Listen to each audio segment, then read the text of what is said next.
Hi freaks! I'm back again. This is a little bit more jazzier because we have quite the jazzy video to get to today. If I do say so, my fancy, dapper, some may say dandy experience of the Met Gala this year. Boom, boom. This is a project I've been working on, I think, for like 2 months. Just researching, getting my history.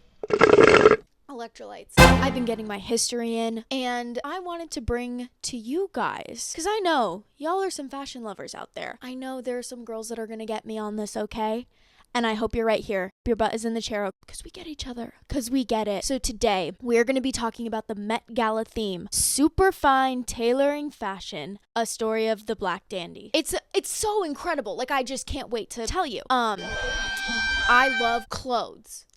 That's my credentials here. I like clothes, but also fashion is for everyone. And you should always be diversifying your mind, throwing information into it that is new. And that, for me, that was this project. I was interested in fashion in the physical sense, but I had no idea how interesting the freaking history is. Oh my God. And disclaimer, this is black dandyism. I am not black, nor am I a man. It started in it started in black culture, but like men, it was like a big thing. We'll get to it. We'll get to the whole thing. But don't worry, I got my girl Io on that cover. Io on the Vogue cover shooketh me. I opened my phone 8 a.m. I was like, I shouldn't go on my phone. It's gonna ruin my mental health for like literally the entire day. I was wrong. Honestly, it's okay to be wrong sometimes, because holy, she ate down. And A$AP Rocky's Harlem shoot, don't even. It's really what kicked this into gear. Because I had already filmed this video, recorded audio, edited it even. Then, whole project lost. My computer glitched the fuck out. I don't know what happened, but I don't want to keep talking about it because otherwise I'm going to keep getting mad. Okay? So, Met Gala. What do we know about Met Gala? Anna Wintour. I'm sorry, excuse me. Anna Wintour. I'm sorry. Sorry I had to do that. I have my laptop here with all my notes, by the way. I have literally like 4 tabs worth of notes here. The other co-hosts with her this year are going to be A$AP Rocky, Lewis Hamilton, Coleman Domingo. Like, I've been watching Euphoria recently. I just talked about that, but like, damn. Love him. And Pharrell Williams. And then also a honorary guest host. I almost said guest judge. Guest host, LeBron James. And at first when I looked at like the list, because I don't know, for the Met Gala I just look up the trend normally. I'm like, oh, what is the theme? Okay, I don't really understand what that means. Hopefully the celebrities do. And then I look up who the chairs are to see if the celebrities are going to understand it. And I was like, what? But then I was like, wait. Put my thinking cap on. Let's do some research. And then I dove in, and now I'm bought in. So I want to get you all there. Come with me on this journey from going to not knowing as much about fashion through this 101 course to get you so that you have your butt sat on May 5th. When you get to see the red carpet fashion. I'm so excited. My top 3 people that I want to see there.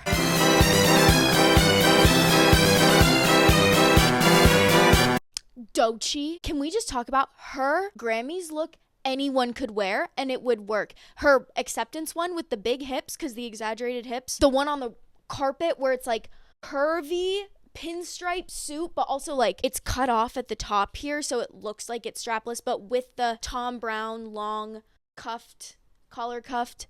See, I'm recalling it from memory, guys. It had like a little pocket square. Don't fuck with me. I literally, if I ever go to the Met Gala and I ever wear a suit, I'm going to embroider something here, because I think a pocket square embroidered, that's cute. That's cute. And it's personal. It's personal, so therefore it can only be timeless for you. Sorry, I'm solving all of your problems as of late. The theme is tailored for you, but Costume Institute's exhibition is called Superfine Tailoring Black Style. It reflects black dandyism. And today, I would like to give you a little reflection about what this theme means, what the origins are, what it means contextually today. But I also want to touch on certain things that I really hope to see, because this is a prelude. Hopefully, maybe I'll make a video reacting, because I am a 21-year-old broke college student. I do not have any business casual clothes. Like, I have my mom's old business suits. That's what I have, okay? And I'm not gonna do that to you. So today, instead, I'm wearing this top which is a Met Gala shirt. Well, it's a PacSun Met Gala collab. Add me in there. 3 of us collab, guys. Hit me up. So yeah, I thought that this shirt was very fitting for that. All right, without further ado, we are going to be going on to the history portion section. Come on this journey with me.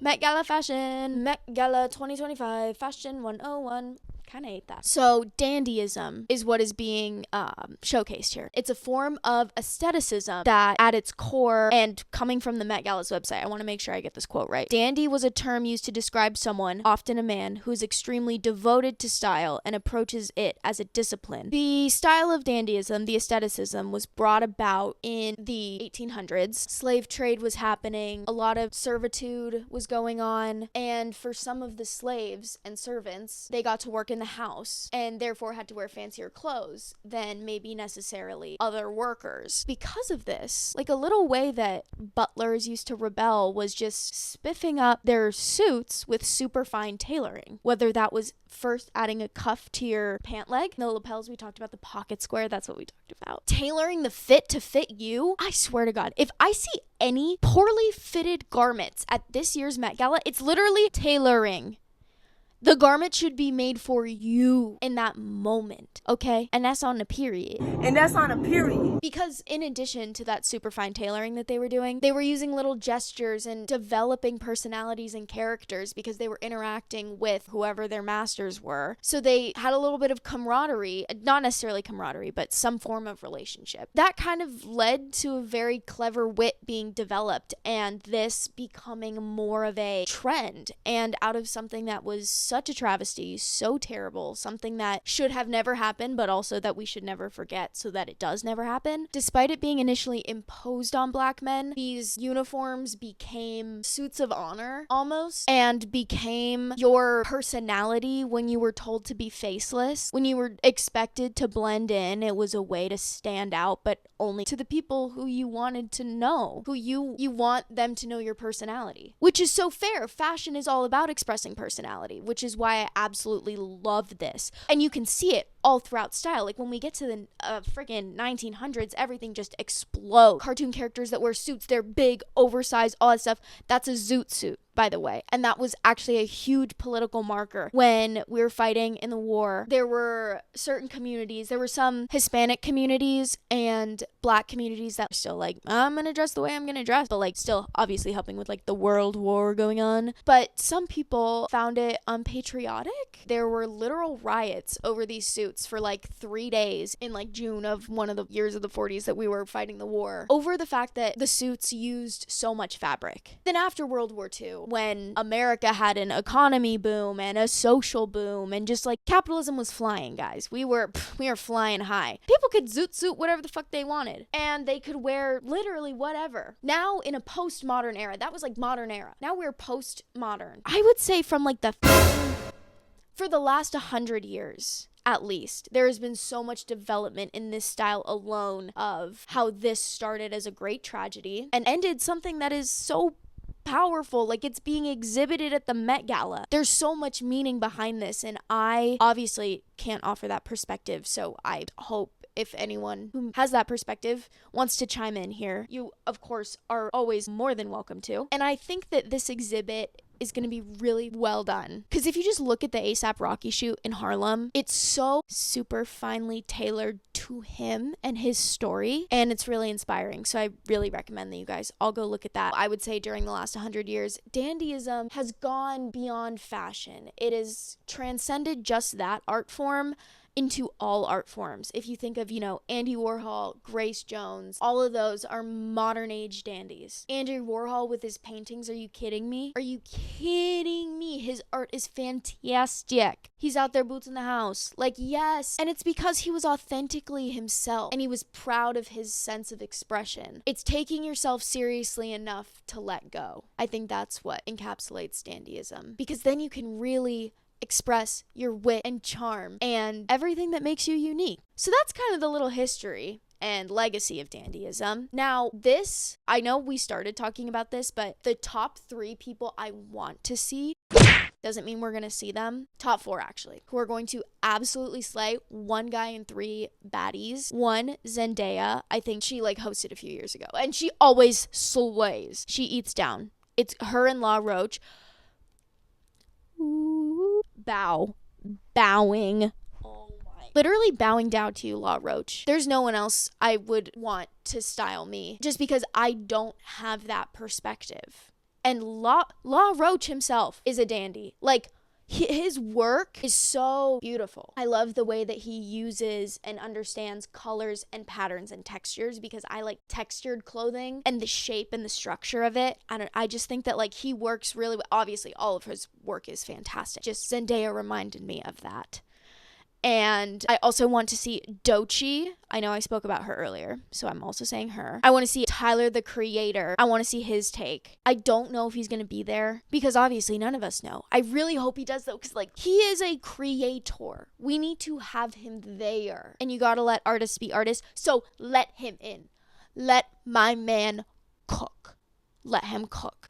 And then 4th, I want to see Ayo Edebiri. Can someone tell me if it's Edebiri or Edebiri? I said Edebiri, but then I thought I heard her say Edebiri, but I'm too scared to look it up. Ayo, just comment it yourself. I don't want to offend you. She was in the shoot. I'm just floored. So hopefully that means she's confirmed for attending. That's who I want to see there. And that is on Napier. I don't know why I was sitting up so aggressively. This is so nice. If I could record podcasts here forever, I would. I literally would, babes. I literally would. Fashion in general, to this event, if you even think about showing up in a black suit with a white shirt and a black tie and black socks with black shoes and black cufflinks and your hair in normal, no. Out. I could do better than that. No. Try again. I think maybe we should have something called the Anna cam where Anna like stands at the door or like the entrance and there's like a live camera going on her face. And as each person walks in, like they have to stop and she'll either go like with her sunglasses on, she'll either go or she'll go.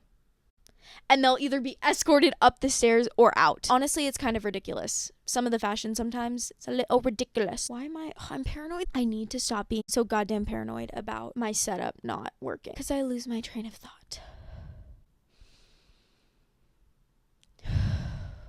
Inner peace has been found. All is well. So I don't want to see none of that. Second of all, if there was a way for everyone who's going to the Met Gala to cite their sources, I know that's the most annoying. But I just want to look through and be like, who is your stylist? Who is like the brand you're working with?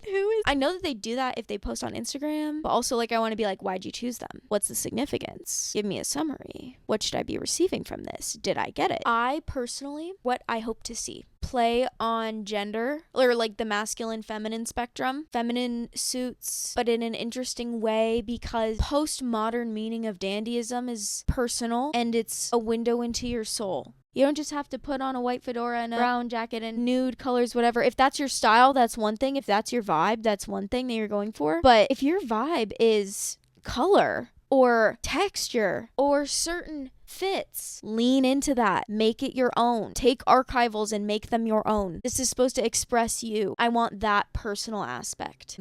And there's actually on Tag Walk, try and find the collection. I don't know the name of it. Wait.